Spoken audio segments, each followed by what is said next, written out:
We were way ahead of the curve in terms of creating solutions wherein this whole concept of walk to work was championed. Can you give me the entire building? And I had a straight face. I said, yes, sir, why not? And then I came out of that meeting and I literally ran to the office and told Mr. Hiranandani that here's a client, they're asking about 16 floors together. As an investor, I'm putting money in commercial space. My initial yield could be 2 to 3%, but over a period of time, that becomes much more higher, isn't it? By 99 2000, we already had Colgate-Palmolive's India headquarter housed in Hiranandani Business Park, Powai. For 50 years, they were having their office in downtown Mumbai. To make them shift in 99 2000, when still JVLR was not what it is today. What's the break-even window that you guys, when you make your business plan, you look at? When you compare the yields between the residential leasing versus the commercial leasing, there's almost 100% gap. Commercial would not give you 3 to 4% today. Good commercial should be in the vicinity of around 7.5 to 8%. 5 crore in a commercial space, which is no brand, nothing of a conversation is here. But Powai location है 5 crore रुपए commercial के लिए, residential के लिए. Where should I invest it?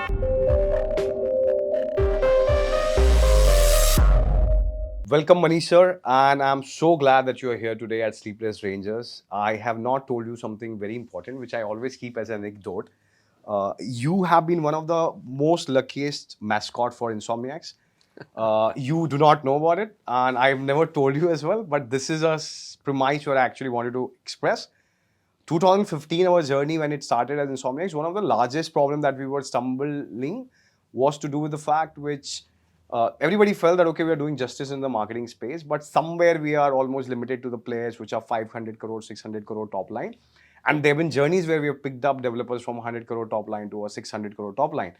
But then we really needed a validation of a big player trusting us. And in 2019, I remember from the first time we met you, and there was an opportunity that you guys gave to us.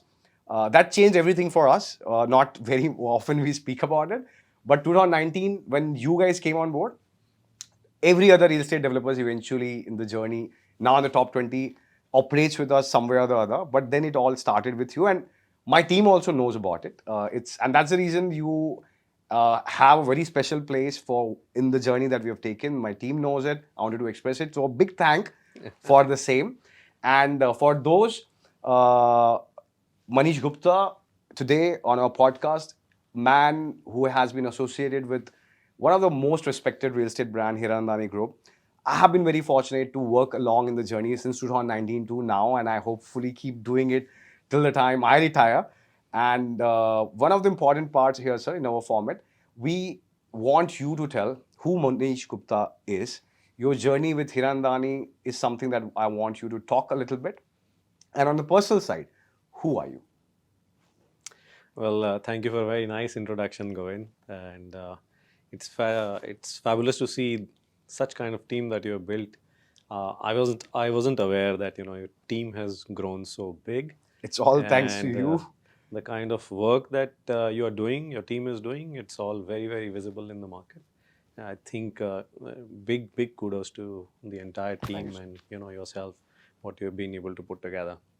Well, I introduce myself as a die-hard optimist who likes to see the positive side of the world always. Keeps working silently and keeps moving forward. So 1999, I joined Hiranandani.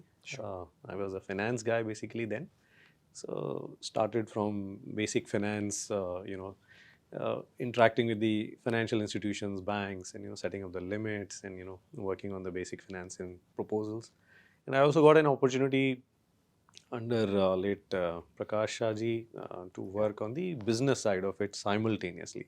Got it. That was a rare, opportunity that you get, that you're working on finance side and you're working on the business side simultaneously. Absolutely. So that sort of gave the initial impetus on the business side of it. So on the residential sales, I was involved along with my finance work. Then commercial also came in. Then accidentally advertising and marketing also came in.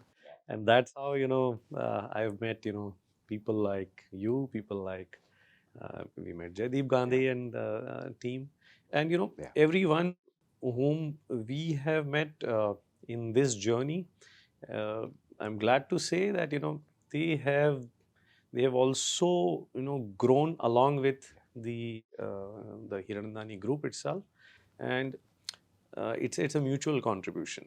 Sure. It's I mean the faith that you are putting in us, we have reposed that faith back in you.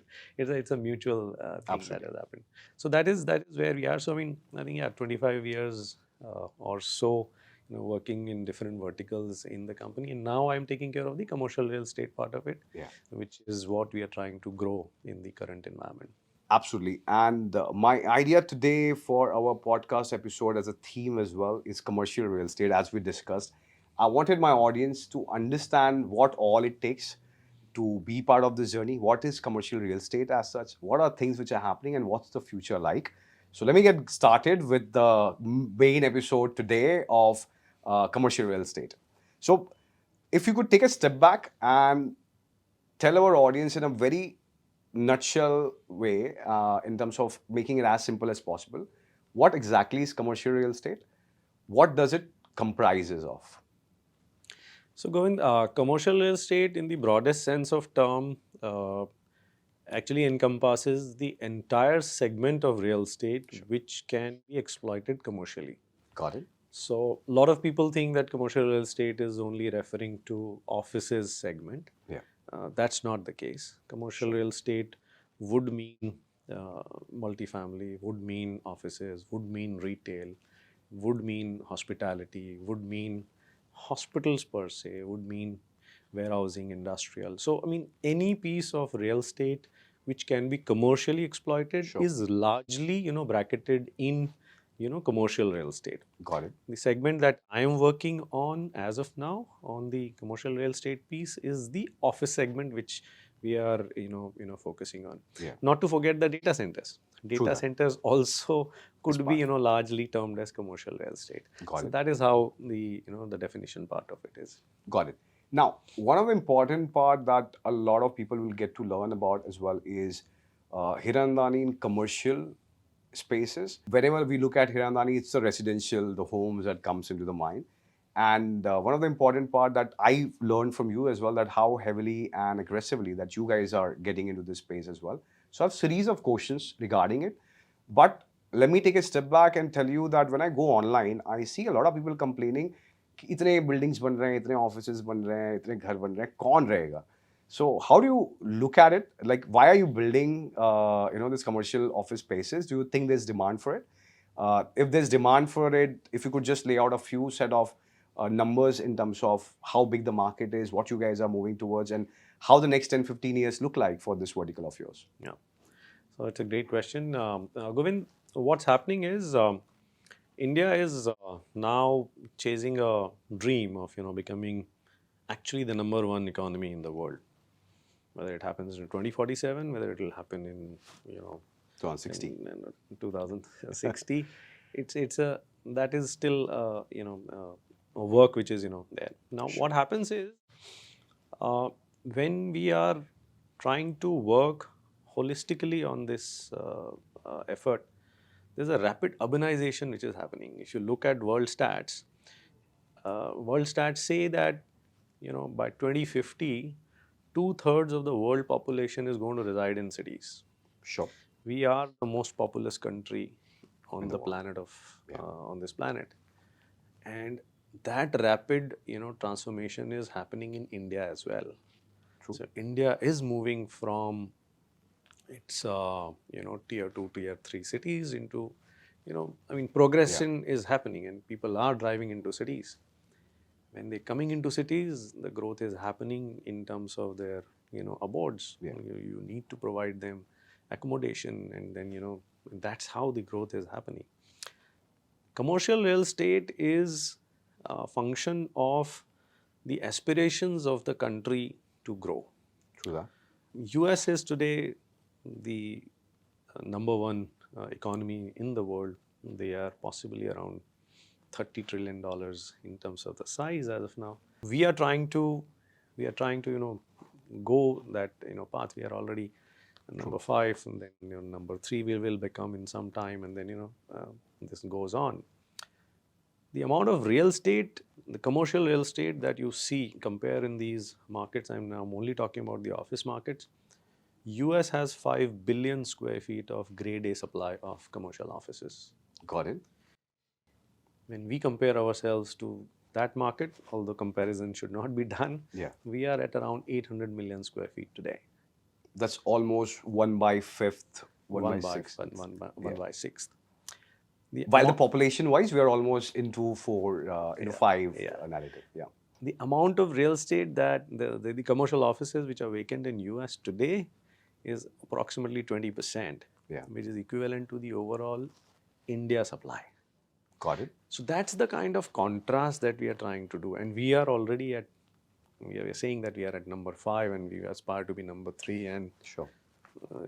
Whenever it happens, we'll be number 1. Got it. This basically, points out to a simple fact that if you are, as a country, going to progress, you are going to require all these various components of the growth, and these are necessary tools for you to continue to grow. Got it. You will need offices to work. You will need offices to ideate. You will need offices to innovate. Got it. You will need offices to collaborate. And you'll have to come to the offices to, get into the new idea, the new, thing that you're going to do. So that's the vision which is there. And just to, also, draw another paradox. I mean, the amount of space that we transact as a country in a year, when it's a good year, we do around, say, 65 to 70 million square feet in a year, which is the gross, absorption. Half of that amount is transacted in US in one single quarter. Wow. That's the command. So I'm not saying that we have to create that kind of a supply. It will organically happen. When we produce more number of jobs, more number of people will require to do work. It will automatically happen. Got it. But this focus of creating office supply is a necessary given. Got it. If we have to continue to grow, we will have to. For manufacturing, you will have to set up factories. Sure. For services, you will have to set up offices. For manufacturing, also the entire back end and the strategy and the marketing and the finance and everything will happen from offices only. Got it. So it's a given. It's a corollary of your going forward. Got it. So that's where we are.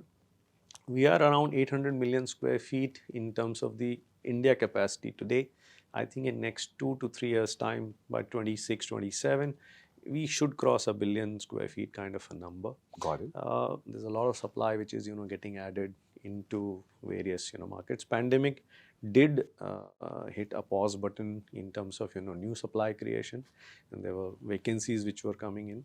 So we struggled during that period, but thankfully that phase is over.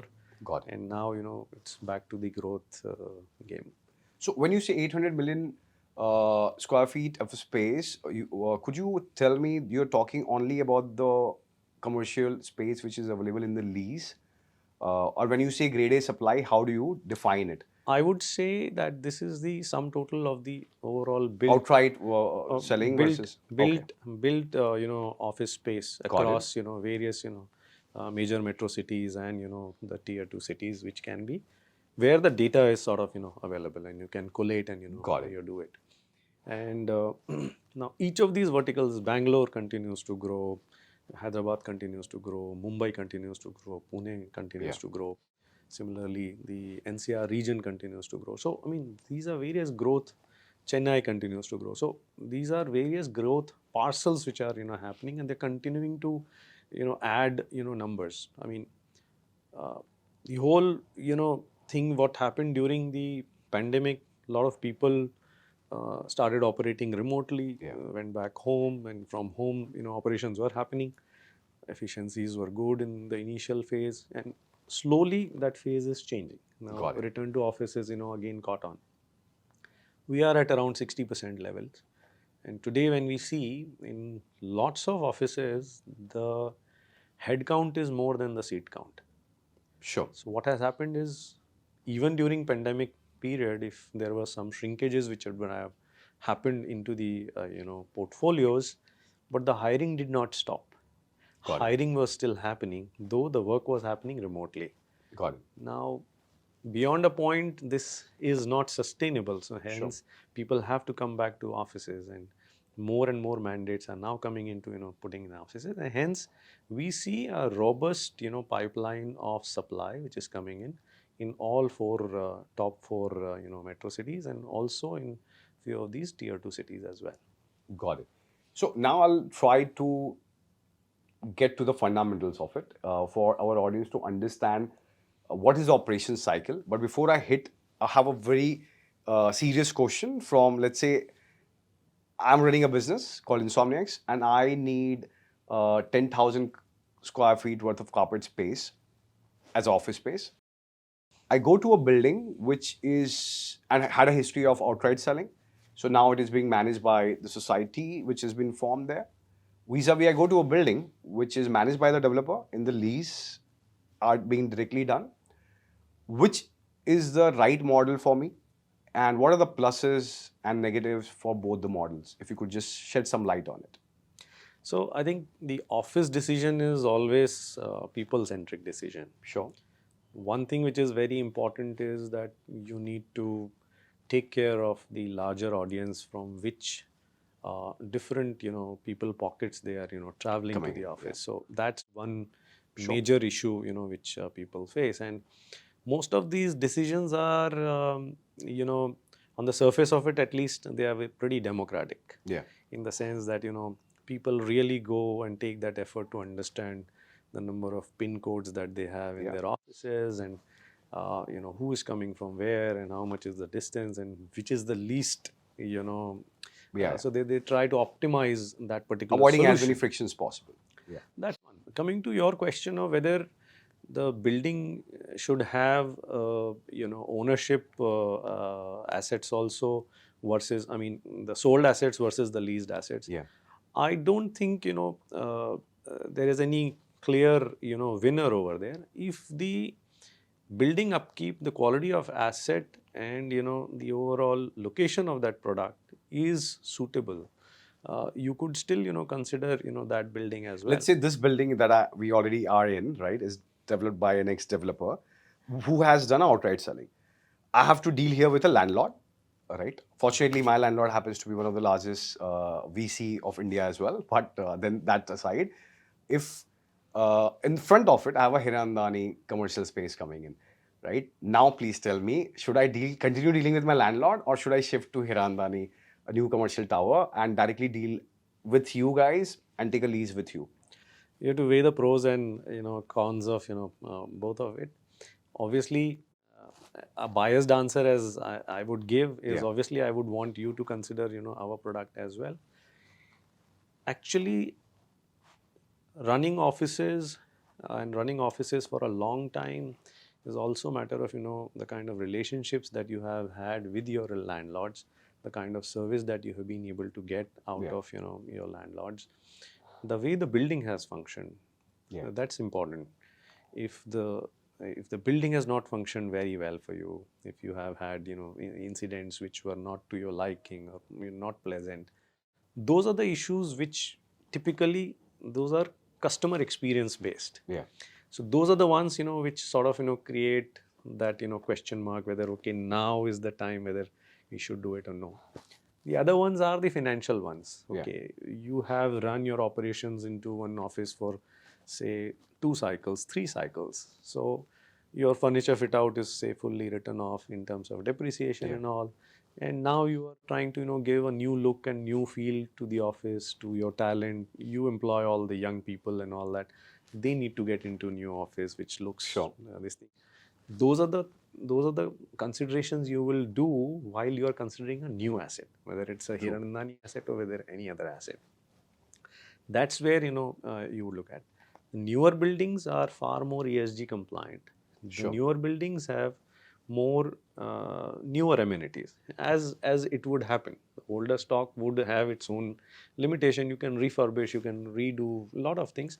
Newer stock will come with the newer set of thinking as well. So those are the pros and cons that you have to weigh and then arrive at a decision. But whenever you're thinking of doing a Hiranandani, do let us know. Of course, I will. Okay, so on this only, I'll give you two scenarios, which is financial decision. Can I say a building which is operated by the society level and the landlord directly that I'm dealing with, the probability of that office being lesser expensive to me is going to be higher vis-a-vis when I'm directly dealing with a space which developer is managing, which will be much more cheaper for my operation. One. Second, can I take it for granted or am I wrong in the statement when I say the probability of an upkeep of a building is going to be much higher when a developer manages it, leases it for the long run, vis-a-vis when society on the commercial space takes multiple shortcuts in facility management to managing the building. So the overall experience would be much more better when a branded developer is leasing out the space in the commercial space. So on the topic of finance and experience, how would you weigh the theory or the thesis that I explained? I think on the CX part, new asset will give you obviously, plus than what you're already getting, in the existing services. In terms of services, in terms of look and feel, in terms of what happens is the newer offices are also being designed on experiential basis. Yes. So employees are being given the experiential stuff. Obviously, the new building will score much better there. Sure. But coming back to whether society is managing, ultimately society itself cannot manage. They would have outsourced it to some agency. But they cut corners with the square feet per maintenance. So what happens is basically whether that agency is being able to live up to the expectations of the current tenants.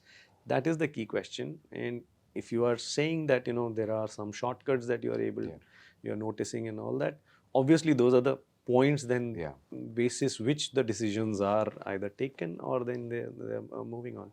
Financials do play a major role, but as I said, experiential offices is what is the new buzzword. The kind of interiors people are doing, the kind of breakout spaces they want to design, the kind of amenities that everyone is now asking of the buildings. Gone are those days 10 years, 15 years back wherein, people would do everything on their own. And so many buildings you would find that, okay, they may not be common cafeteria, but the building is absolutely top notch. Got it. Nowadays, these are the things which are now becoming a given, essential. That these are essential. Even though the corporates may have their own cafeteria, pantries and everything, but as a common amenity, as a common facility, this is also required. So with time, everything sort of evolves. So the newer evolvement is coming, and the newer thing is which is coming in is basically the buildings which are coming in are employing the technologies which are far more energy efficient. Sure. So from energy efficient perspective, from ESG perspective, obviously the newer assets will be much better. There's no doubt about it. Also to do with the fact that, I was listening to Nikhil Kamat's podcast where Nirupa ma'am and Irfan sir and Karan were there, and they emphasize about the part where many buildings in Singapore in commercial spaces, they look so young today also after 15, 20 years of operation. It is somewhere, I believe, it's to do with the fact that, okay, it's largely possible when it is managed by the developer themselves.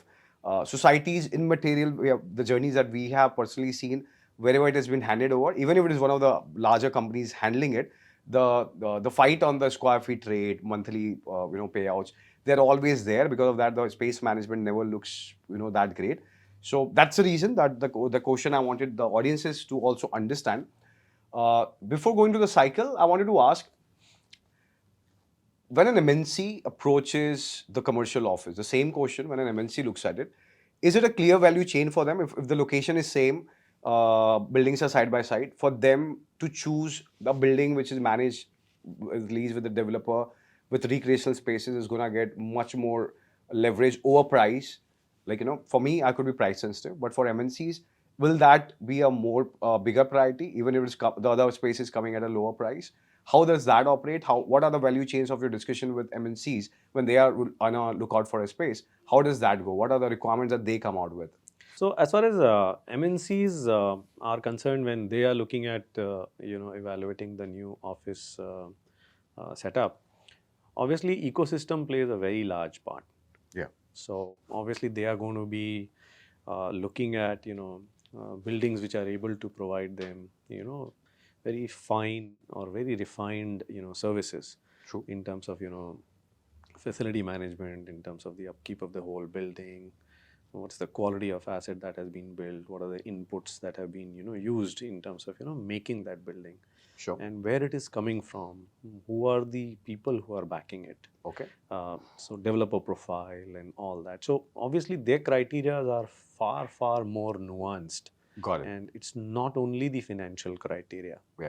They are far more, detailed in their analysis of technical due diligence. They are far more nuanced on the legal due diligence part of it. And, Got it. So those are various aspects that they would see. More nowadays, people are trying to get into a part of a larger ecosystem. That's why when we started the concept of walk to work, Yeah. Walk to work was introduced by us as a term way back in 99 2000. By 99 2000, we already had Colgate-Palmolive's India headquarter housed in Hiranandani Business Park, Powai. Yeah. And what a fundamental shift that our company was able to get. For 50 years, they were having their office in downtown Mumbai. Yeah. To make them shift in 99 2000, when still JVLR was not what it is today. Yeah. I mean, connectivity still had its own challenges. North-south travel was still an issue, but they took that call basis their employee feedback, because Yeah. most of the employees were residing in the mid towns, basically. Sure. In and around 10 to 15 kilometers of vicinity where Powai is, and that's how I think that call got taken. But that was 98. 98 is when they shifted. I joined in 99. So we were way ahead of the curve in terms of creating solutions wherein this whole concept of walk to work was championed. Got And it. we were providing the entire ecosystem. And today, when we talk to the new platform players, the P players who are now coming in and acquiring assets from different developers across the country, they are echoing the same sentiment, which almost 25 years back we had sort of created the brand value for. So ecosystem plays a very, very large role in terms of decision making for MNCs. Understood. So now, sir, let's get to the cycle of it, which is you have seen a land parcel, you are aware that you have going to build a commercial space on top of it.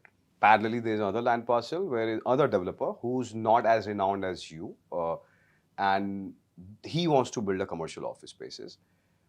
My question here is, what should he choose, and how is your process like? Since I know, working with you, that it's a lease spaces that you guys largely create, can that not so famous developer also think in the same manner like you? And can you take us through this journey of discovering the land parcel to delivering the office spaces and managing it? What are the 4-5 steps that gets us there? So to answer your question, what we had initially done was, I mean, we were very focused on mixed-use development model in our townships. Yes. Powai was 250 acres of township. Thane is 350 acres of township. As a component of township, we always said that certain percentage of area shall go to office spaces, and we would work towards making those office spaces viable, efficient, and workable for our partners. By partners, I mean my customers. We've been able to deliver that very successfully across our townships, whether it is in Powai, where we did more than 6 million square feet of development, out of which 4.2 million square feet we then sold it to Brookfield. Uh, we have done around 4 million square feet already in Thane. Yeah. Another 2 million square feet is under construction, and we would have another potential of 1 million square feet over there as well. So after this entire development is sort of coming to fruition, there's a lot of demand which comes also from corporates, that what if we are not considering the same micro market in which you are situated, because the city has rapidly grown, and there are different pockets wherein people are asking us that, okay, whether can you take up development in a particular micro market. So we are evaluating, we are on that journey as of now, and we have started taking projects. Coming to your question, what would how a developer should analyze and do it, uh, depends on the kind of size of parcel that you are looking at. Okay. What is the strategy that you have in terms of putting the capital outlay?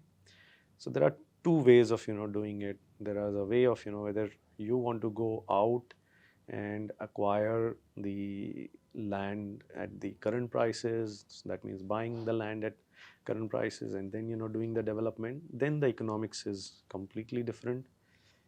If you're talking about holding the asset in your books and running it as a leasing asset, then the ability to continue to hold that thing is very important, because your capability to withstand the pressures of the market, because in leasing, leasing can only happen, or leasing will become only operational after asset has received all the permissions, occupation certificate, and it is fully ready in terms of its operational readiness. So you should have that kind of time frame to withstand those liquidity pressures, and then there should be enough banking support, financing support should be there. So in a way, what I'm trying to say is it becomes capital intensive and super capital intensive in terms of holding that kind of capacity for a long period. And that is why you see when people are taking large calls on making a speculative build, you have to really give that credit to those developers who have that kind of view. Because just to give you few numbers, we are doing uh, a speculative build of 1 million square feet, and the cost from developer to developer could range anywhere between 700 to 900 crores for 1 million square feet. Got it. Now that money will get deployed over next 2.5 3 years, and your income will start only after 3.5 4 years. To be able to hold this, obviously, is not everybody's this thing. Now when we say about strata sale of offices, we generally do not come across sale of offices in larger formats. That means there are deep rooted investors who would buy 1 floor, 2 floors, and then they would in turn lease it out. In this process, they themselves have become big landlords in a sense, individual this thing. But these are far and few in between, very limited players like that. So then comes that, okay, whether you are going to do small offices which are then a sellable commodity to the end users. End users meaning the professionals who would want to have their own offices, or the people who are closer to their retirement age, and they would want to continue to have an office, and investment guys, the chartered accountants, the doctors, the other professionals who are there. So for them, that becomes sort of a viable thing, because then that ensures liquidity also keeps coming in. True that. Though, again, when you're selling the office spaces also, it's everything is RERA linked. So, you have your, you can only you have to follow all the RERA norms as far as that is concerned. So liquidity, but keeps coming in. So the comparison of holding it for lease is completely different versus creating it for sale. Got it. Smaller offices do get traction, and also depends on the amount of stock that you're putting at any given point of time. If you think that you want to create 1,000 units of something and put it in one building, True. obviously that will take a lot of time for Of people course. to adjust and do it. And also what happens is in small offices sale, then the kind of design that you are able to do, Yeah. that becomes a little challenge sometimes, Got it. because the number of walls that you have to do or the columns that you have to do, then that Very, very becomes heavy, making yeah. little compromise. So And the I selling would part, say, leasing and selling part to the end user, how does that happen? so there would be corporates who would want to own their own offices. Got So it. at times you get those build to suit kind of requirements. So like we got one requirement way back in 2014 in Thane, where our existing client in Powai, they said we want to have 170 odd thousand square feet of office in Thane. So we actually we did a sale transaction with That's them. TCS. No, that was Bayer Crop Sciences. Okay. So they had done that, but that's like the whole thing then is bought by them. That's Got an it. end user asking for it. Similarly, when in 1998, when Colgate had moved, they had bought that premises point. from us. These buy requirements from corporates are also limited. They are not very the True that. market is more towards the leasing, Leasing. part of it, because not everybody wants to deploy capital and keep the asset on the books. They would rather work Lease on it the out. OPEX model rather than on the CapEx model. So that's the difference. Got your point.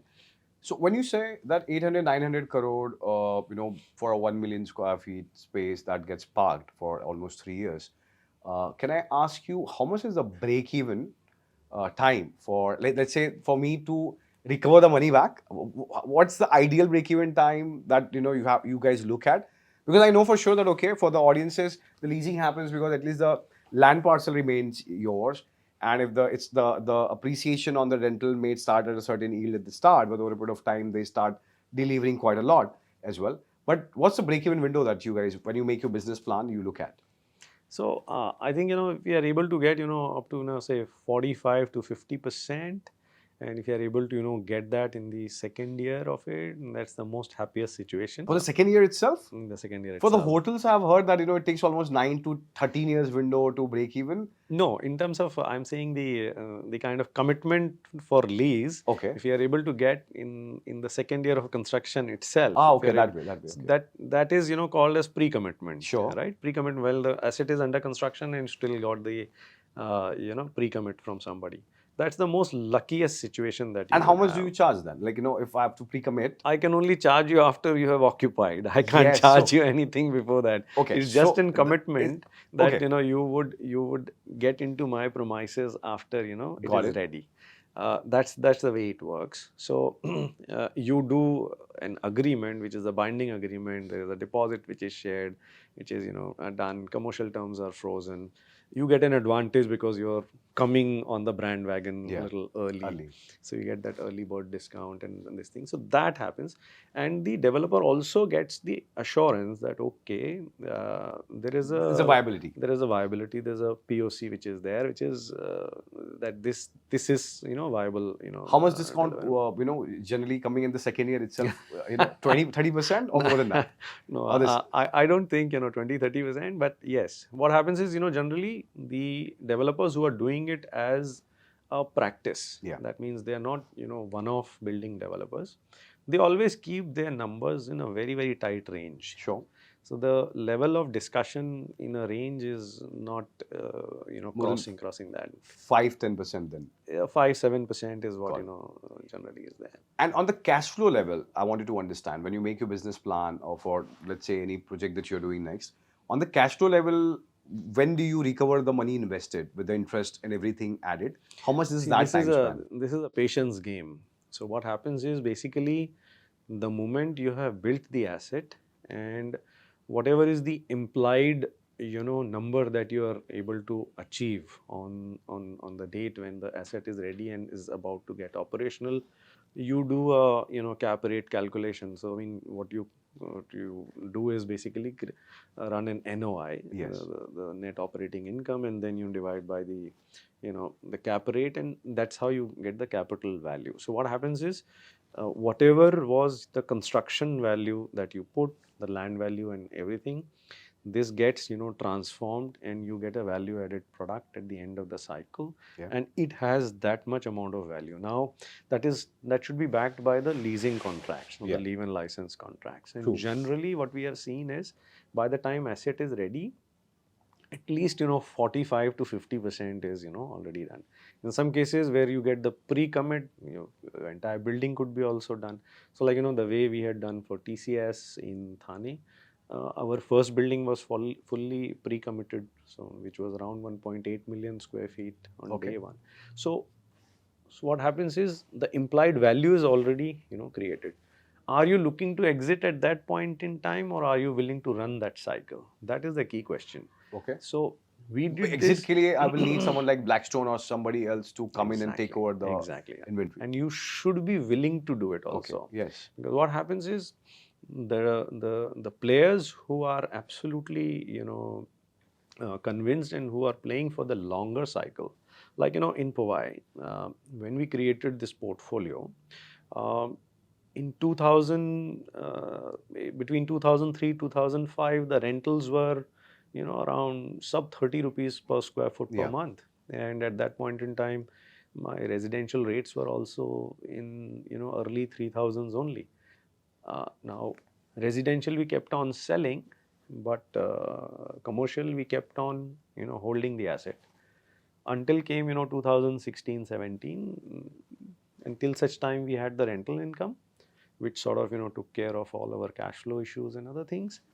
And we got one large takeout in terms of the transaction with Brookfield at that point in time. So then that took care of our liquidity needs of that time. But then I had that compounding effect. Got it. So Yeah, of course. my 30 rupees rental which was there, that sort of multiplied 4 times during Yeah. this period. True. So by the time when you exited, so by the time we were doing the building, you completed the building, created one valuation, and when you continue to hold it over a period of time, your asset was fully occupied, and then you went for the exit. True that. That valuation is completely different. So this is what is generally done by most of these players. And this is where I wanted to break a myth for my audiences. I made a reel on people comparing yields in residential versus commercial. Both the places, as one value chain that people miss out is they're always comparing the yield on the basis of the current payout that I can expect in the year that I'm putting the money at. So just the way that you gave an example that let's say 30 rupees is what you were making per square feet, eventually it went to 120 as well. So if let's say for a landlord and retail perspective, we look at it for wherever that, as an investor, I'm putting money in commercial space, my initial yield could be 2 to 3%. But over a period of time, that becomes much more higher, isn't it? So from a point of view of me calculating that where should I park my money, I do the calculation on 10 years basis on 2 to 3% yield. Isn't it wrong? Well, like how would you tell? Because the current story that you just narrated, the 30 turning into 120, 4 times if I'm looking at it. So isn't the yield value chain for the retail side also goes parallelly higher? Imagine if you would have sold those space to a certain landlords or some kind of outright selling. They also would have benefited on the similar trajectory from multiplying their numbers in terms of the rent value that they keep getting out of it, isn't it? So unfortunate part in our system is this, that the residential yields are they are quite low. Sure. Because residential renting of the apartments is not as much in vogue as it should be. Sure. Okay. So when you compare the yields between the residential leasing versus the commercial leasing, there's almost a 100% gap. Yes, today. But commercial with over a period of time, suppose a property which is giving me 3% today or 4% today, 10 years online it will from the initial cost value that I'm putting, the yield calculation will change, right? So commercial would not give you 3 to 4% today. Commercial should be a good 5%. commercial should be in the vicinity of around 7.5 to 8%. Got it. That's the number with which the investment fraternity looks at investing into commercial assets. Got And it. when you're looking in terms of doing the investment into the residential part of it, residential part is more on the capital appreciation. Of course, yes. And the rental returns on residential assets are much lower, Yeah. because I think in our psyche, renting, I mean, putting it on rent is not really seen as something which is very favorably. And Got your point. both ways actually. People Understood. would rather try to own the assets. That's why we keep hearing these from the various associations and everything, that rental housing should be promoted, because the yields there are very, very low. Got it. So this is next question is a personal query that I had. A lot of startups that I keep engaging in, and one of the things that we have found is the commercial real estate leasing done by all the IPCs. It's done at a larger scale. They control most of the market. It is too with the fact that okay, most of the MNCs who are entering in India, they give their mandates to them because they're global companies. If there's a startup founder who wants to cater to the same kind of value chain, compete with the likes of JLL or Cushman or Knight Frank, uh, how can he actually make it happen? If I have to ask this, of course, I don't have the networking effect of what the global conglomerates are able to bring. I don't have the understanding of which MNC is looking out for what kind of space in India. But have you seen companies from India who have done really well into the leasing space and competing with the top 4, 5 IPCs which are there in the market in the leasing? Have you witnessed these kind of case studies ever, or this startup founder who is looking for inspiration? Can you inspire him by sharing any of the stories where you've literally seen a certain value chain which is not being driven by the big guys? Is there any space for the smaller guys to be into the leasing business? No, definitely, I think there is a space for individual people also who are able to drive large transactions. We see these examples over and over again. It's not only that IPCs are only controlling the whole market. There are these individual setups, or Sure. I would not say individual setups, but the local intermediaries who also have their very effective teams. They do work for MNCs. They may not have overseas mandates, but not everybody gives overseas mandates. Sure. A lot of decision making for various MNCs are absolutely local. Got it. So, their admin teams, their procurement guys, their CXOs, and the people who are taking the business decisions, it's a manner in which the intermediaries are in a position to bring solutions to the table. They are able to provide the right information at the right time. They are able to do their homework well. Sure. So there are lots of examples wherein individuals are doing phenomenal amount of work in this space, and I don't think there is any entry barrier to this thing. Yes, the global mandates which are given to IPCs will continue to remain that way. True. And it's difficult for them. It's difficult for anybody to break into that. But that's not the end of the story. No. Got it. There are many corporates who take their decisions absolutely locally. Now I'm going to come to a little controversial question, because we keep discussing this internally and wherever that I've gone to for the non-believers of real estate. Right? Every time that I talk to them that why commercial residential is good and how India will have a great future in commercial play, they have started quoting a certain documents, reports on how the US market in terms of the commercial leasing, it has totally crashed, right? My question, what led to that crash? Can India move towards that kind of a possibility as well? So all the bullishness that we may showcase, they just might go out in the thin air. Is there a possibility of that sort? How do you look at it? And what are the things, what are the macro pointers that you are looking at which makes you take that stand? So as far as US is concerned, as I said, it's a very, very vibrant market. Okay. Uh, they are very large market. I mean, as I said, 5 billion square feet of But the prices, a lot many commercial. places have literally crashed to half. San Francisco. I'll come to that. Sure. So what has happened is, yes, their vacancy rates are in the they were in high 20s to begin with when the year began. Now in last 7 or 8 months, those figures have started rolling down. So as we look at the recent data, they are almost around 20% now.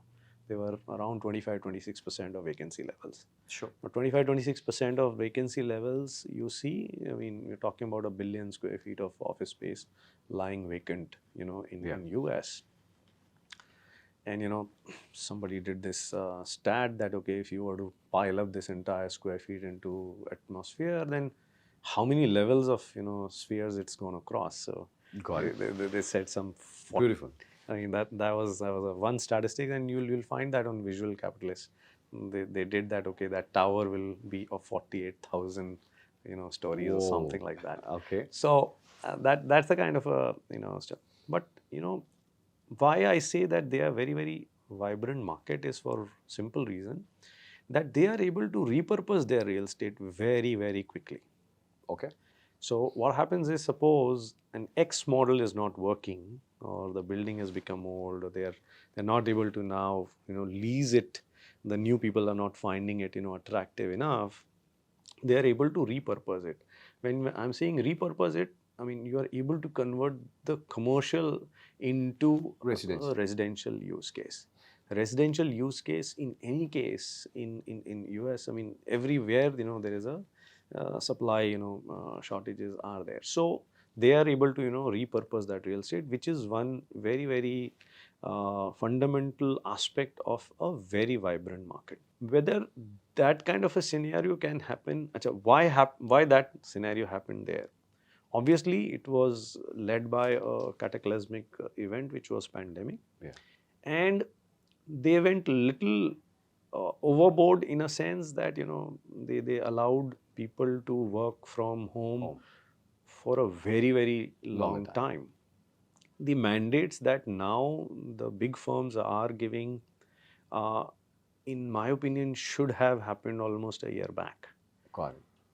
So this process of firstly you created the entire setup remote, so you spent money in creating that infra.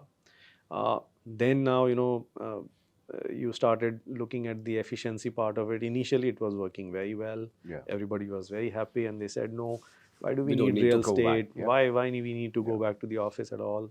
And then they realized that, okay, by the time you are supposed to be in a board meeting, people are jogging, they are in supermarkets, they are swimming, they are doing everything else, and the laptop is on. So everybody started getting those mixed bag. I mean, there are still very, very efficient stories, but there are absolutely misuse of it, and there are absolutely, so it's just a mixed bag. And now you are not really focusing on the efficiency part. You're focusing on very large, tangible, inefficient part. Got it. So it's a curve. I mean, it had its a top, and now it is plateauing down. So that's why return to office is becoming more and more louder and clear mandate there as well.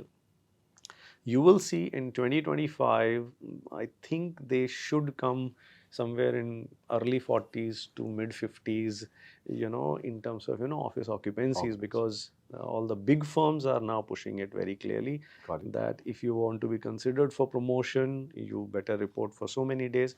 Right now, these rota system is working, so at least 2 days a week or 3 days a week. A lot of hybrid is in. But over a period of time, it will go. What has happened is also this, that the new joinees who have come on board, how are they going to get trained into the corporate culture if they are going to forever remain remote?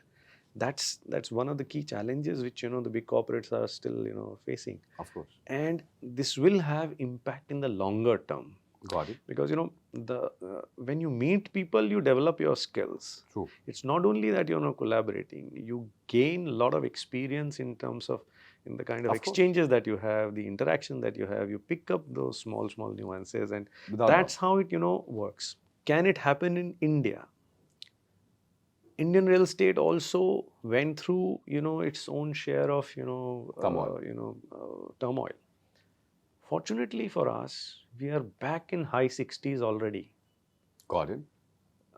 I mean, this entire RTO wave, return to office wave, in a way is led by India. So we are in high 60s. I think in next 2 quarters, I will not be surprised if we are back to almost say 75% plus. Some of the work has permanently gone remote. Sure.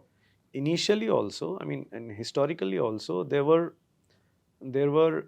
cases wherein the senior management could actually work from anywhere. True that. And that it was prevalent in so many IT companies. It was prevalent in various corporates as well.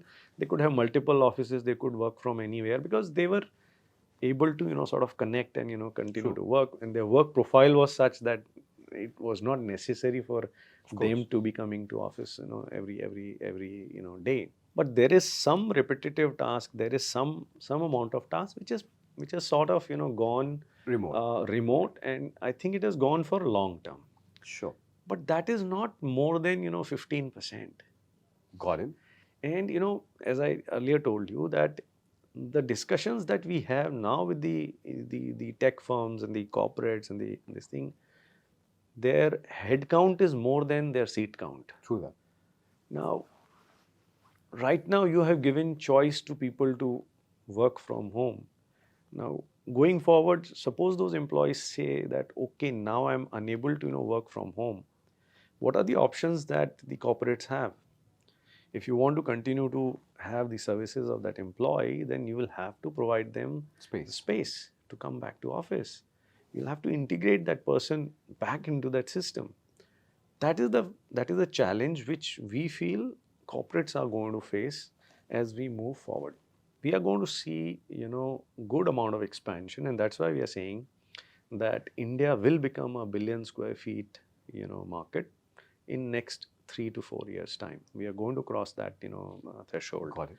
And that's the amount of supply all over the country which is coming up, and which is healthy. And the other way to look at it is this, that when the commercial real estate, and now we are talking about generic and with the broader definition, when you are creating the assets, this is actual capital formation for the country. True that. It is for the individuals, but ultimately it is counted for the country. True. And when you're talking about the size of GDP and size of everything in the markets and your positioning in the global affairs and all of that, and when you want to do the chest thumping that, okay, we are here now, we are a 5 trillion, then we'll be 10 trillion, then we'll be going on and so on and so forth. This capital asset creation is important. Got it. It has to be done. There is no other alternative. So you'll have to build real residential real estate. You'll have to do commercial offices. You have to do warehousing. Warehousing, such a great story which is happening. India is getting connected like never before. Whether it is roads, whether it is rails, whether it is air, whether it is water, we are getting connected. True. And this connectivity is going to transform itself into so many opportunities. And when you are building these assets, the process of building these assets itself is income generating. True that. For so many people. Without doubt. And mind you, this construction activity actually employs the most number of people who possibly are unemployable, because it's sheer hard labor. Of course, no doubt. There's a lot of skill set which is still required. I'm not saying that. I'm not demeaning that. There's a very large section of skill set which is required. But then the sheer labor component part of it, where do you provide them the security of income? Without doubt. So it has a very, very significant role in nation building. Of course. And that is what I think the governments of the day, they realize, and that's how I think we are getting progressive legislations which are enabling this growth further. And Got I it. think we need to continue this path if we want Understood. to see India to be a developed country by 2047, which is the current vision. We have to increase our per capita everything, not only the income, per capita, consumption of the key metrics which are there. Of course. Housing has to increase. The on food we have to be self-sufficient. Clothing we have to, everything has to go up. And one more thing which is happening is this digital intervention which happened. Yeah. In last 10 years, whatever India has done in terms of Aadhaar was the backbone, and on top of it, then you actually rolled out the services and connected the remotest part of this country and actually touched the last citizen of this country. Of course. This is the most fundamental transformation that India has done, Without doubt. and this has enhanced the pace of your economic growth, and you are able to now generate that liquidity into the system so fast. You are able to create income for people because the mode of exchange has Become so fast. Without doubt. That is catapulting into newer opportunities for people. That also is again value accretive, and you are able to see the growth. Got it, sir. Very beautifully explained. Now, I wanted to bring the whole conversation to a very important topic, which is very close to me. The usage of technology in the real estate space. Here, with you, it will be regarding commercial real estate. I had the framework as a question to ask you. I have a friend who wants to be an entrepreneur. He's a technology guy. If I have to tell him what are the opportunities in commercial real estate, be it construction to operation, facility management, the whole landscape, if you can pinpoint a certain problem, one or two, where he can pick that challenge and leverage technology to solve that problem, what that problem is going to be, that you can suggest to him. At the same time, briefly, could you touch a little bit around where are the technology intervention in the whole commercial real estate ecosystem to give our audience an understanding how technology is being leveraged here and what's the future of it? In terms of technology intervention, the new buildings which are coming in, they are coming in with a, on the backbone of a platform for all the services which buildings are able to, provide to its, occupants. Sure. Whether it is visitor management system, whether it is parking system, whether it is the functioning of the water pumps, whether it is the water level in the tanks, whether it is the air quality, whether it is the maintenance schedules which are concerned, whether these are activities which are happening into the building. There are a lot of collaborative spaces people are able to create. All of it is bundled into an app kind of an environment, and you're able to sort of give them. We are taking this a little a step ahead as well. Okay. We have recently taken a rating which is called as the Wired score rating for Centaurus. This is possibly the first building to have that kind of a rating. Okay. Which basically is certification of the digital infra that you have done for that asset, and they are testing you for the resiliency of that infrastructure. And this includes what all things? So this includes how the fiber is laid, okay, how segregated it is, how number of service providers, they are able to route their services from one point to the building, from building into the customer premises, how they are able to monitor in real time sense that okay, the operative performance is how much. Lots of criteria that they have done. We have adopted that one rating. That was one thing that we did that. On the wellness part of it, it was learning out of the pandemic, and lot of people and lot of customers feedback was taken into account when wellness related measures have been incorporated into the buildings. Got it. Most of the new buildings that you are seeing now, they will have the air quality, sensors which will be there in the common areas. There are green, clauses which are, imbibed into the agreements of the licensees or the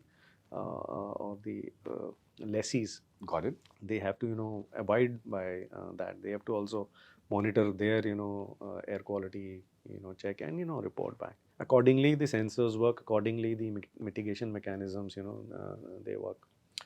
Buildings are becoming far more, inclusive in nature. They're becoming far more, differently abled people friendly. Got it. They are becoming that.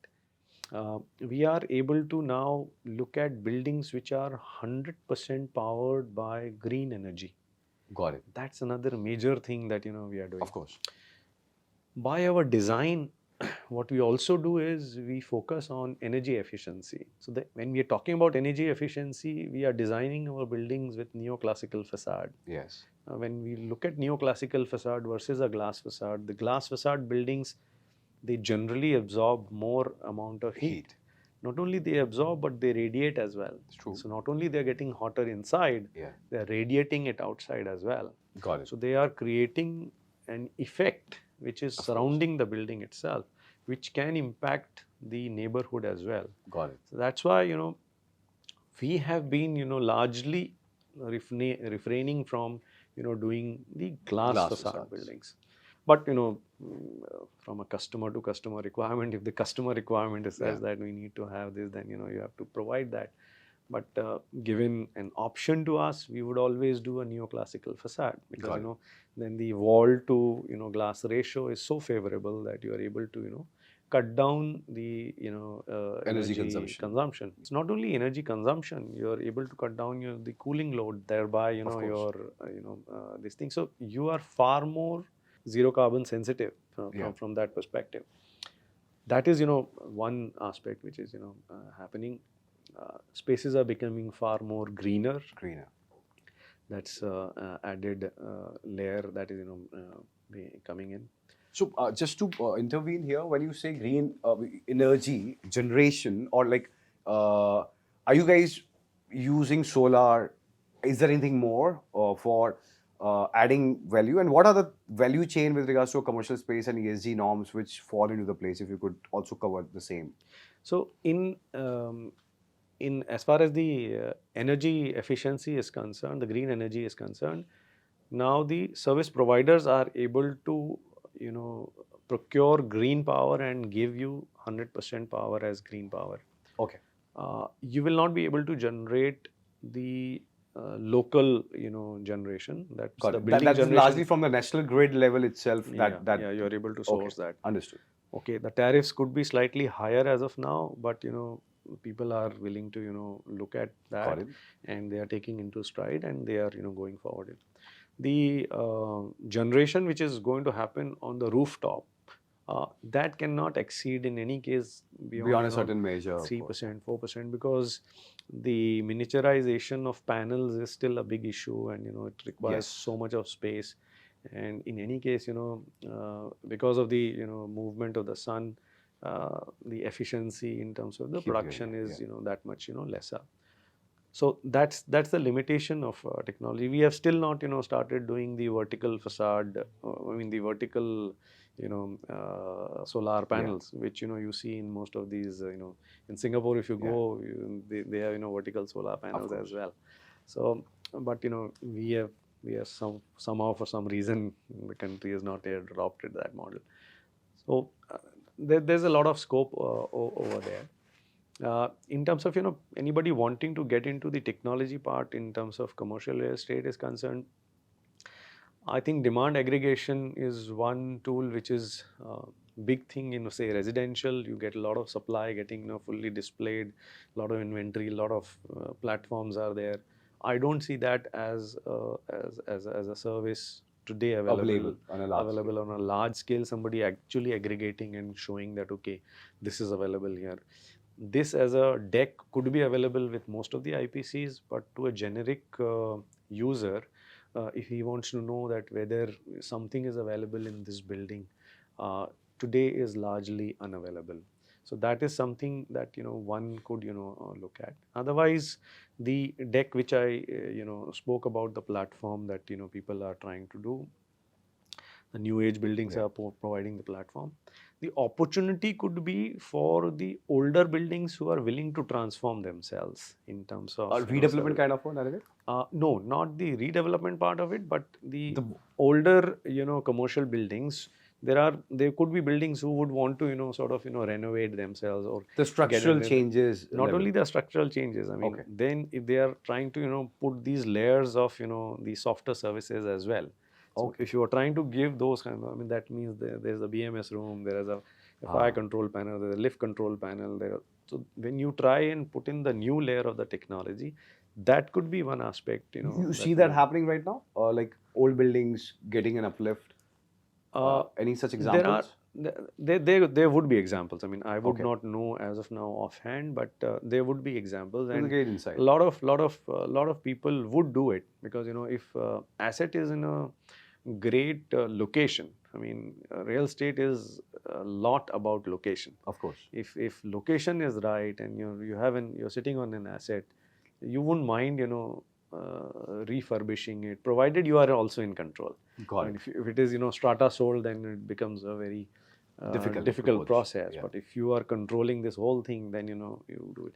I mean, you see a lot of old buildings in Fort. I know. area, When you said it, they're yesterday only I repurposed. went to meet Mayank, the influencer, and he has his office in Kamla Mill compound, right? And I looked at his building and I was like, okay, that's a great space, the way he's made his office as well. But then what you just said of uplifting on this level, I was like, oh, this is possible in those buildings. And a lot many buildings, Maker Chambers and others, where all these things can come in. Look at some of the heritage buildings which Yes. have now converted themselves into absolutely fabulous retail stores Yes. in Fort area. So I mean, I'm saying that. I Yeah, of mean, course. that's the way to sort of Oh, go that's a about great it. insight. You hold the heritage and yet give it a facelift and yet get some beautiful outlets Religion. over there, Yeah. and a real nice high street in downtown there is developing slowly, silently, but it is coming. So Superb. that's something very nice to see. So just to add on to the first addressal that you gave, that the aggregation portion of it, of whatever inventory that is available, I believe there's one friend of ours who run, of course, the CRE Metrics platform. They have this platform being made under the banner of Floor Tab. So they have it for residential as under Index Tab, but a Floor Tab is their value chain around the commercial aggregation of all the leases, being aggregated at one place. So that's the information base. I mean, I would know from CRE Matrix that which client is agreement is going to expire where, in which building, and all that. So that They have gives done you an another projection of it under this banner called Floor Tap. okay. That is doing exactly what if you're they saying. are if they are also providing the newer inventory which is about to hit the market, Yes. then that will be a great addition. I guess newer inventory, you'll have to ask them, but all the leases which are about to expire, the projection onto the search level, for the broker front of it, it's sorted. From the demand side, of course, I believe they would sort it, of course. But with the journey that they've started, I'm believing that they will go there. But I've seen the user interface and all. I believe it is somewhere catering to what you are looking at. CRE Metrics as a B2B business is a very different model. FlowTab is a more or retail kind of a platform that they are trying to build, which will be benefiting the people who are giving their spaces for lease, as well as the brokers, as well as the people who are the end users. So now I want to bring you to the signature format of ours, where I'll ask you a few questions, which I always ask all my guests. It is about investing that 1 crore. Okay, so I'm going to give you different scenarios. You have to pick one, give a logic behind it, why. Can we get started? Yeah. Okay, so imagine there is a customer that we know who wants to invest his 1 crore into residential market somewhere in, let's take Powai, okay, and either 1 crore in the commercial or residential, whichever way that you would suggest him to be. Powai mein 1 crore mein kuch nahi milega, I understand. So let's make that money for now 5 crore. So 5 crore in a commercial space, which is no brand, nothing of a conversation is here. But Powai location hai, 5 crore rupees commercial ke liye, residential ke liye. Where should I invest it? Keeping in mind, मुझे ROI चाहिए. This customer wants ROI out of it. What would you suggest? See, if the objective is that you need a stable income, Yeah. then obviously you have to pick up the office asset, Okay. because that those yields are definitely much higher than the residential asset. If you are looking at an capital appreciation, this thing, then obviously residential becomes the natural. But what if I'm choice. looking at both? Like ROI wise, I have to like look at it from a point of view that my money should grow. So how should I go? Or let's take Panvel also as an example. Powai and Panvel, how the dynamics will change or will they not? So, in case of Powai, the multiplier effect that you would have seen right from the days when we had started off, which was around say 400 rupees or 500 rupees per square foot. Yeah. When we began that story, and today, it could be anything between 45 to 55,000 to 60,000 rupees Yes. per square foot.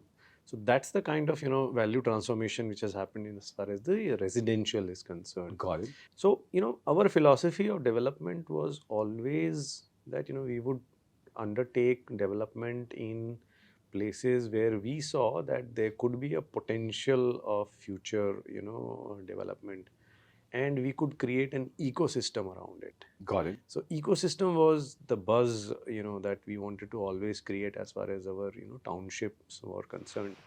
So initially, when early 1980s, when Powai was acquired, it was acquired with this concept that it will be a mixed-use township, it will be a vibrant township. We will have to do lot of work from scratch, and they really created magic over there in terms of, because it had no infrastructure, it had zero infrastructure whatsoever. So your road had to be done, the civic management had to be done, the electricity had to be brought in, the water had to be done. We had to create that STP, we had to do school, we had to do hospital, we had to do supermarket, we had to do shopping. True. And simultaneously providing residential, and also create surpluses for ourselves. So the long-term game as far as the township development is concerned, first 5 years you bleed money, next 5 years you sort of Break even. come towards break even. Then after that you start making your surpluses. That's how it is played. Panvel is getting into that zone now. Yes. So it will be a value multiplier. What is happening in the larger geography of MMR is very important for us to know. Sure. We are going the ORR way, which most of the other cities in South India, or for that matter, Delhi has also, gone through. The difference between their ORR and our ORR is that, we are connected through road also, we are also connecting through metro as well. Yeah. So metro is also going to do a complete, roundabout, and, we'll be able to connect everywhere. Got it. That is one layer which is coming in. From roads also, you will be ultimately be able to get connected. Of course. They have just now released a report. The government of Maharashtra released a report in September this year, and they have a different vision for this, city itself. They are trying to create this as a global services hub. Sure. And with which they are creating the policies which will enable growth for various segments of businesses. There will be a great fintech environment that we are going to provide. There will be great AI enabling environment that we'll create. There will be great data center environment that we'll create. There will be great GCC and ITS kind of businesses that we are going to create. A lot of impetus also on manufacturing which will be given. Sure. A lot of housing that they are going to provide. There are a lot of tourism and amenities and open spaces and other things they are being targeted. Their vision is that the Mumbai's contribution to GDP itself should be in terms of $1.5 trillion or something. Got it. So because what is happening is Mumbai population today is around 28 million people. Yeah. So we are a very largely populated area. Ample amount of job opportunities Mumbai creates. And Mumbai has a different, I mean, so the planners have a different vision for this larger geography. And they are encompassing, they're increasing the, the periphery with which, this will all get integrated. It's going now all the way up to Alibag. Alibag is also getting, incorporated in this. And that it's a fascinating report. You must, have a look at it and, highlight Absolutely. whenever, can. That is something which is, very, very, healthy. So when you look at these pieces also coming in place, and earlier what used to happen, there used to be that skepticism whether, oh, when will this be completed, when these roads are going to come, but all of a sudden we saw an Atal Setu getting started and getting built and Yeah. getting delivered and Of now course. functional, Of right? course.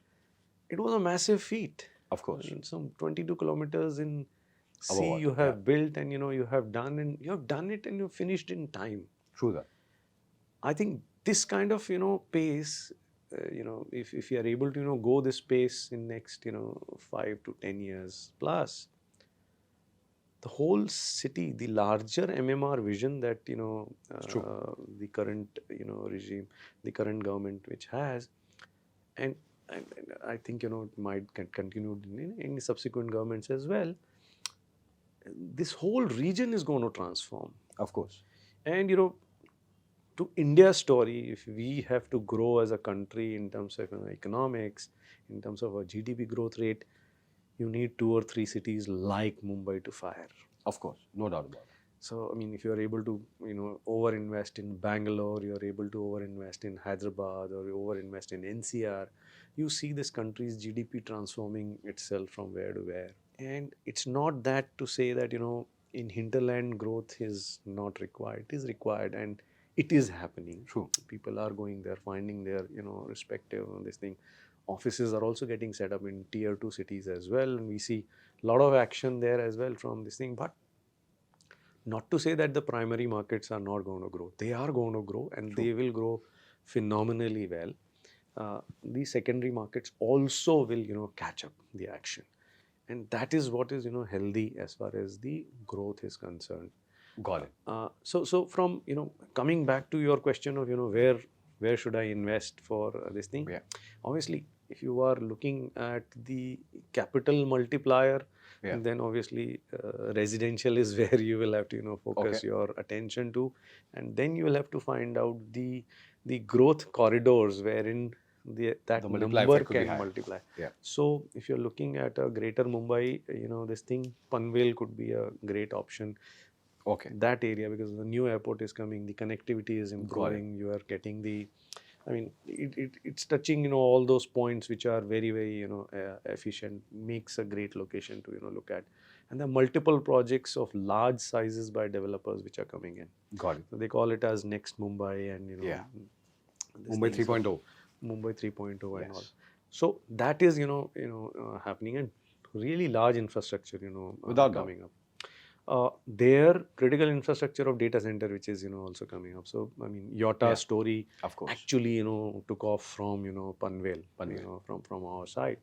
And Yotta is, gaining, ground Of course. every One of the leading players every now. other day. Yeah. It's gaining ground. So, so from, capital multiplication perspective, you'll have to be patient, and you'll have to invest in residential. True. And identify the growth, the Understood. growth corridor, and put money there. If you're looking at a stable income with some amount of capital appreciation as well, 7.5 to 8% kind of yield, definitely possible into office markets. Got it. You'll have to put that investment in, and take it forward. Got it. That's how it should be done. Understood, sir. So next is branded versus non-branded discussion. Panvel is a market where I have an outright selling commercial proposition. One is being put by a branded player, another one is being put by a non-branded player. One branded player is giving me 100 square feet lesser, vis-a-vis on a 1 crore investment again, and the non-branded is giving me 100 crore, 100 square feet extra. Which one should I actually go for? Provided in branded player, I know there will be certain set of people coming in, the building upkeep would be better in the long run. but in the short run, I'm getting the benefit on the money or I'm getting the benefit on the carpet area.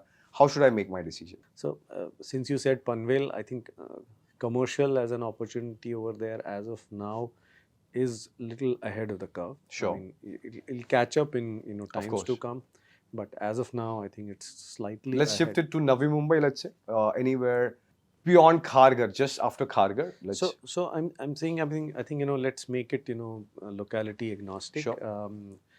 The question is whether you should go for the branded versus the non-branded this thing. I think it's a matter of you are trying to put your hard-earned money, and obviously you will take all the care while investing. Obviously, branded players bring in the legacy with them, and they've been able to perform and deliver. So, obviously, that would become a natural choice today, Sure. a no-brainer kind of a choice. But what Got it. also happens is that we have to also look at the enabling legislation, which has come very very handy in terms of RERA. Sure. Nowadays, when you're looking at RERA as the enabling environment, you are able to get your deliveries in a particular time frame. Of course. People are held accountable to the actions that they have been promised. So, from that perspective, risk to the end User. customer is reduced. Of course. And that is why you are seeing the more number of transactions happening. True. Every quarter on quarter you see that this record is broken, this record is broken, and Without doubt. sales are so I think this is function of the enabling environment is what I would say. So then the question would come, what is more important for you? Whether your budget is important, your utility is security is important, what is important? So then basis that you will take your decision. Got your That's point. That's the way.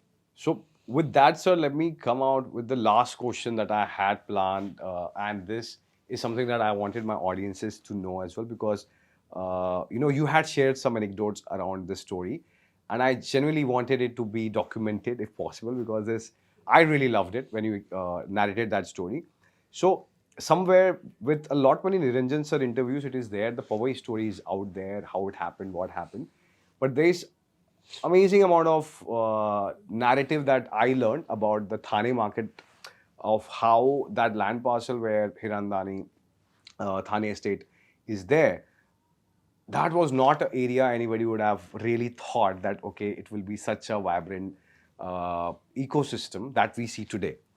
In late 90s, having that visibility itself showcases that what as a leadership Hirandani as a group has done. They have done it time and again, be it Powai, Thane, and Panvel. But what I wanted you to speak about is, I asked a few developers that कि Thane कैसा था.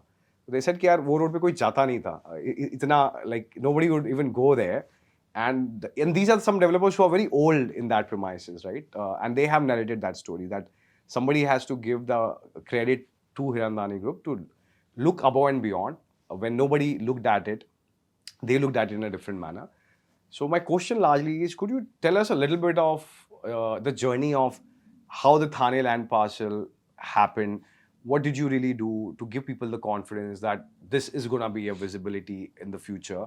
People are going to shift to Godbandar Road. There will be a vibrant world out there. And you got to come live with us and we will make things happen here. How did that journey really happen for Thane specifically? Actually, you're always product of your past. Sure. And your past is very, very important. And whatever you have done really well. True. And you try to learn upon, that. True. So when Powai was acquired in early 1980s, it was middle of nowhere, and there was very poor infrastructure, and they created a master plan, and master plan at that point in time, they couldn't afford a big master planner from abroad or this thing, and sat down both the brothers, and they created the sectors, the layout, and and everything has its own learning. True. So that master planning did not arrive on day one. That, of course. Okay, this is going to be like this is going to be. There were lots of experiments, and there were lots of this thing. So there were areas wherein the low FSI utilization was there, and then they wanted to be quickly off the ground, and they would want to, put the deliveries on upfront and do that. So you started with 7-story development, and then you graduated to 14, 15, and then, course. the heights came in and all that happened. Accordingly, you created, the road widths, the kind of, pedestrian friendly promenades, Sure. the roundabouts, the gardens, the greenery, the STPs, and everything.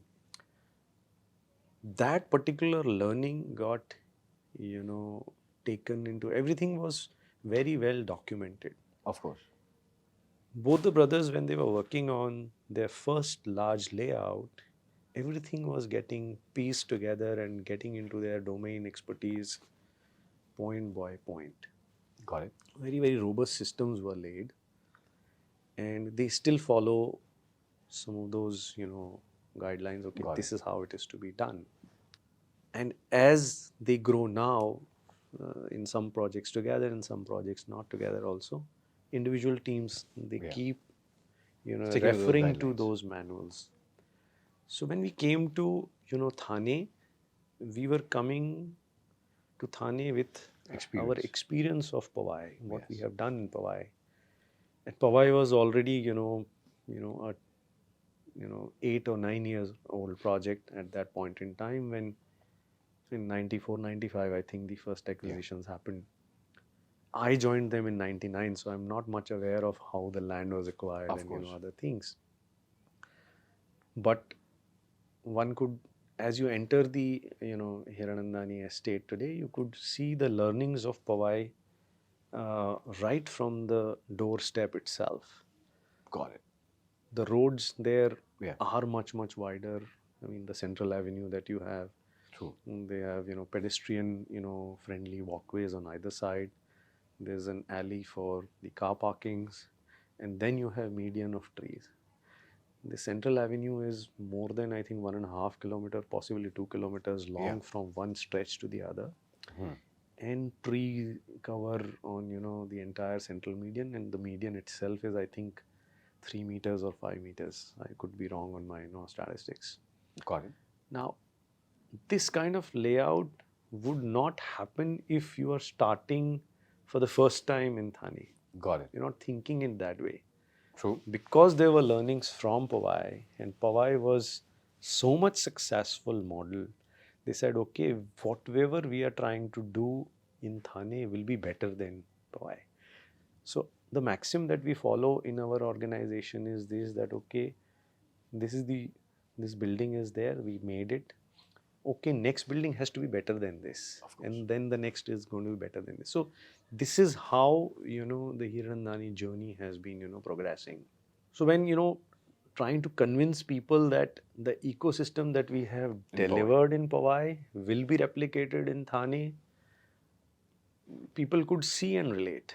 Otherwise, thinking it and believing it for the first time is always very difficult. Of course. So when they saw in Powai, the school was established in 1991, they saw that school will come, so they believed that school will come. Yeah. They saw beautiful markets in Powai, they are there, they will be there. That also, came in. They saw offices are there in Powai, they will be there, they came there. They saw beautiful gardens that we made. Of course. We just multiplied the greenery in Hiranandani estate like no other. So what I'm saying is, there was something to, see as a proof of concept, and then, implement it in Thane and actually, multiply it. Got it. Okay, initially we were just not being able to, meet our cash flows. Okay. Because this is what happens in this thing, because you're putting so much of money into infrastructure, and you are wanting to, do the delivery faster. You want vibrancy into the township faster. The township models only succeed if you are able to build in vibrancy quickly. Sure. And vibrancies can only come if you are able to shift the end users into the apartment quickly. Got it. And that is why you do, lower FSI utilization in the initial phases. You cannot focus on FSI in the initial phases. Got your point. You can only, go gradually up. And that's why they say, This is a great insight. Okay. that's why they say that, township games are a 25-year or 30-year game. True that. You cannot develop a township in, 5 years and, be out of it.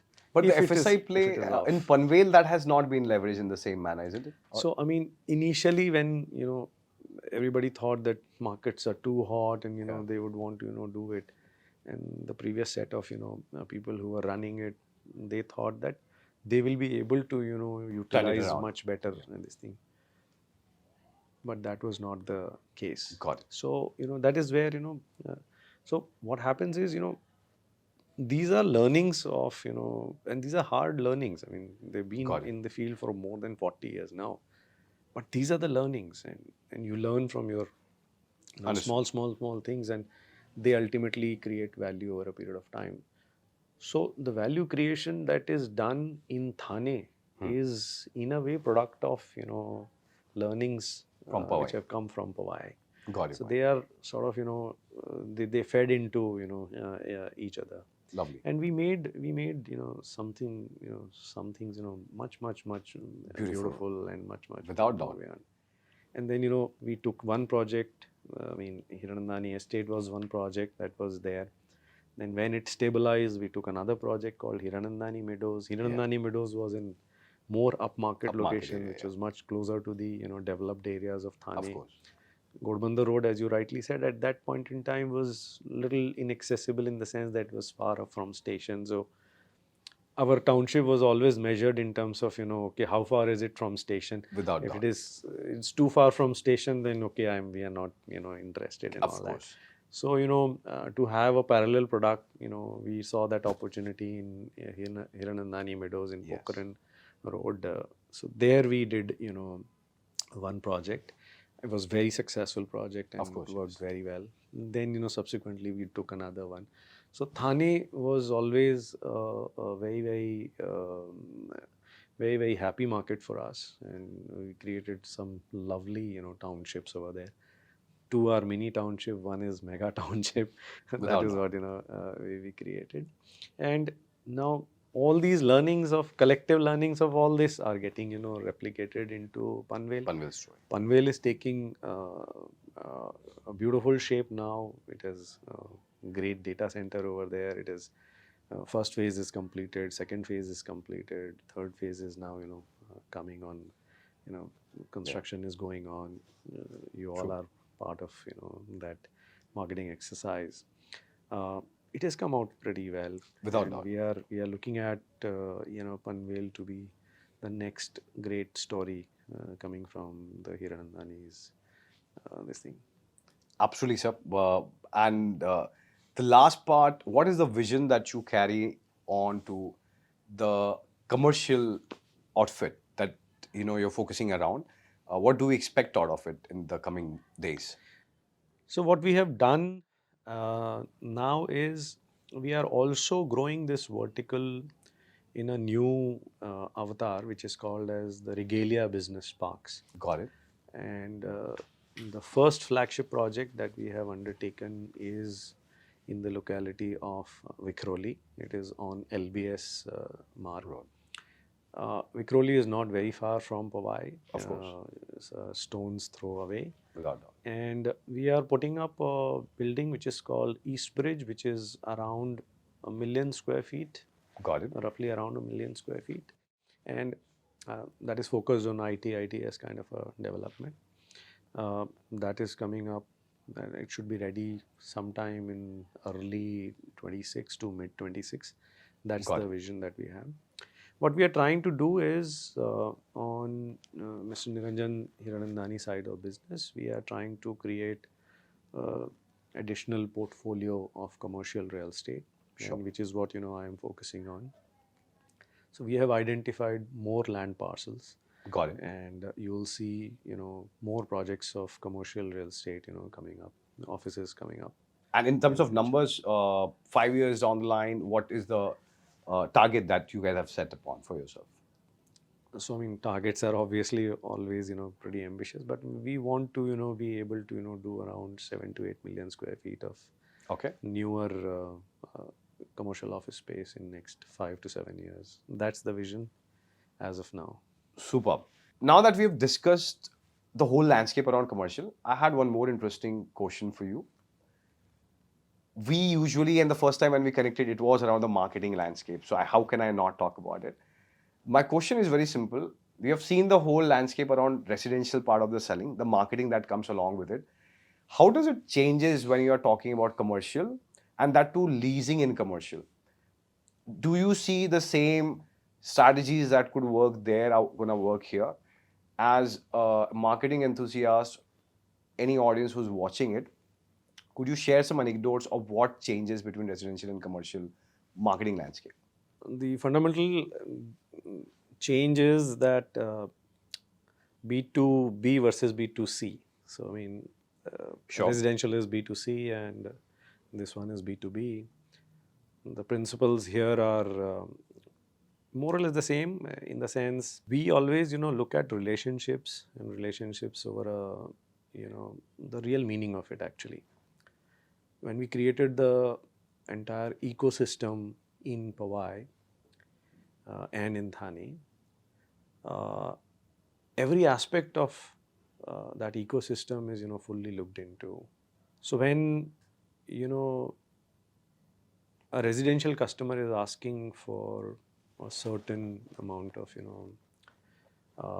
support from us, we are able to cater for it. Sure. Similar is the case for commercial. We are able to cater to the support that they are expecting of us, and we are proud to say that we are far more responsive than what would be expected of a great services company. Sure. We are about product, but we are more about our service. Got it. And that is where that distinguishes us from possibly our Of course. fellow competition. As far as the product is concerned and the marketing is concerned, we rely obviously from the feedback from the fraternity, which is the IPC fraternity, and the local broking units which are there in commercial. But we do also get a lot of direct business. Of course. I think the largest amount of build to suit transactions we would have done in the city of Mumbai, in this region, around 14 to 15 million square feet of work that we would have done so far, which is almost say 10 to 11% of the overall market share in terms of Mumbai itself. Mumbai is somewhere around 140 to 150 million square feet of grade A commercial supply. So from size perspective, I think that way we have done a large amount of delivery. We have also done very diverse set of requirements. So we are able to do hotels to hospitals to data centers to offices to retail to schools. Of course. Obviously residential and normal offices as well. So, and obviously warehousing I'm forgetting. So we are able to cater to a very large and diverse segment that we are very, very proud of. On the marketing bit, as I said, we like to reach out to customers also, and some of the major wins that I have had in my career, they have been on a cold call as well. Wow. And one of the very, very famous I think one of the data center companies with whom we worked was actually on a phone call which actually did not come for business but for participation into a badminton tournament. Wow. So what happens is I always tell my sales guys that the importance of picking up those calls which you generally Just might not sometime ignore. You pick up the call. Yes, I know that picking up every call is difficult. True. But I'll just relate this incident to you that I got a call and the gentleman on the other line asked me that, hey, I know that you play badminton in the morning. And would you like to participate in the upcoming tournament? I am looking for a partner for doubles. And without asking any question, I just said yes. Uh, by the way, and he related, okay, so and so gave me your number, and I said fine, let's play. And that's how we played the first tournament together. It was a local tournament, and that's how the friendship happened, and that's how I asked, and the gentleman was Sunil Gupta, and I asked him, okay, what do you do? And he said, okay, we run a data center company, and he was part of entity then by then. Then the friendship just started off the court, and then the business also sort of just happened that they were looking for something which we were able to give it to them in out of our light hall complex. They did first transaction, they did second, they did third, and they did fourth. Wow. So everything on a badminton conversation on a cold call. Superb. So what happens is this is one story. The other story is about when we worked on Crisil's requirement, when they did the build to suit with us, that was also almost on a cold call. And the biggest one also happened just like that. So I mean, there were just too many coincidences which happened, which were just sheer out of pure cold call that a marketing guy would actually do. Got it. To a prospective client. So the lesson here is that one is the importance of that cold call itself. That means you have to make that effort, and never mind what is the outcome of it. Sure. Never judge that by the outcome. You can get the biggest of it. And when Commander Bijur asked me that question, I almost fell off my chair. He said, how much space do you have in Powai? I said, sir, I can provide you 3 floors out of my first building in Kensington. Oh, that's about all. 3 floors at that point in time was almost 200,000 odd square feet. Is that the only space that you have? I said, sir, by the way, we can build a building for you. I can do a building. Can you give me the entire building? And I had a straight face. I said, yes, sir, why not? We can do that.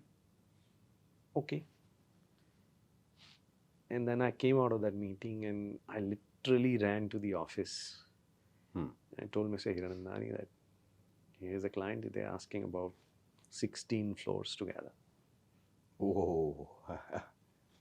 I was almost 1 million square feet of transaction way back in 2007. Wow. 1 million square feet of transaction, that too with a company like that. Nobody believed that, okay, this could be, I mean, I was also, questioning myself whether this is right, whether it is going to happen, not happen. It was basically a cold call, I wanted to inform them that, okay, there's a SEZ, in-city SEZ, which is now, come in Powai, and if you're looking at an SEZ was a hot policy at that point in time. They were looking for some solution, and it just happened. From then on, and it's still, it was of a sudden disbelief. Okay, I mean, somebody would want this kind of space, this much amount of space. They took that space. Cut to 2014 and 15, and they are an existing customer. Wow. I would always have a leverage with them. Anybody would think that, okay, you will be treated differently because you have an existing relationship. But when they were looking at a consolidation in Thane, there were 40 competitors with whom we were made to compete. Wow. And out of the process, which ran for almost 1.5 years, we made it to last 3, and ultimately, we were, chosen. So what happens is, when you are able to, maintain relationships, you are able to deliver on the expectation of the customers. At times, yes, they may be up and they may be down. There may be ups and there may be downs. You may not be able to 100% be able to, do that. But by and large, if your intent is there for the customer to stand for the customer, I'm quite certain that you will get repeat business. Super. And in our case, that repeat business has been quite manifold. This has happened to us even on the residential side as well. Of course. The same customer comes again and True. again and again and again and again. Super. So that is how this ecosystem works. In our organization, the value of relationship is very, very important. And we get a lot of our business as referral business. God, of course. We get, same customers coming in again and again, touching base with us. And from there on, then, cut again back to, the data center thing. Then, when Sunil was sort of, exiting the entity, one fine day, he just came to the office and then we were just sitting and he said, I moved on. I said, you moved on from entity? Yeah. Why? I want to set up data center business myself. I said, wow, that's great. Would you guys want to consider it? Now that's a big question. Got it. You're trying to, somebody's asking you, would you like to set up a data center business as a group? I said, let's analyze. Let me understand what you do. We were, doing it. And, things just, fell in place. I mean, we had something which was ready. Okay. In Panvel, there was a building which was ready. It had to be repurposed for a data center use because it was made for an IT use at that point in time. But we did that entire hard work. What a data center he has created over there. What a team that he has created over there. And this comes under what name? It comes under Yota. This is Yota itself. This is Yota that's itself. the Yota story there. Okay. But what a data center. It's a tier 4. I've seen the videos, yeah. Uptime certified data center that has the latest chips from NVIDIA. And look at the amount of growth that they are doing. Fantastic data center that we have set up. Beautiful. And so now these are all continued. I mean, this need to be seen. I mean, whether this is marketing, this is non-marketing, this is relationship, this is not relationship. If it is luck, a lot of things to do with. Yeah. I am a firm believer of this thing that so many trillions of combinations in the universe would have fallen in place for something to work. But it does work. Without doubt. It does work. Without that's important. And so I think the key thing here is basically, if you are positive, if you are focused on the view of your customers, you're able to relate to it and do it, there are more than bright chances that you will be surprised with additional and more business and repeat business. That's the game that we are in. That's the work that we are in. Without doubt, sir. That's what we do. So beautiful stories, beautiful learnings, I believe, out of the podcast that I had. And I'm pretty sure my audiences who watches it, they will see a side that they have not been witnessing so far. And my idea of getting you here was that largely, that there are so many heroes which are working so hard. There are so many narratives which they carry. And those narratives are not out yet because they have not been coming to cameras more often. I'm so thankful that you graced us with your presence and so much of amazing knowledge sharing that you did, sir. I hope that we did justice to the questions that we could ask to extract the best in this last 2.5 hours conversation that we did. And I hope the audiences loves it. That's pretty much from my end. And thanks a lot for coming. Govind, thank you so much for inviting me and having this wonderful conversation. I think the entire series that you are running, and I have followed a couple of series, and that's why I was very much impressed by the way you are putting this together. I'm sure each episode of yours in this series has been very, very meaningful to the larger audience. And That's I'm important. sure if I've been able to do any justice to your, I'm pretty this sure the platform. audience is gonna love, and I'm so happy that I could get you. To be very honest, and Thank you so in the much. long run, I'm pretty sure this one is gonna carry the best amount of views as well. So that's an insight that I carry. Let's see where do we land. But to all the people, all the audiences watching, feel free to ask any questions in the comment section whenever that you watch, and I will personally make sure that we get the answer from him, and we'll reply back onto the comments as well.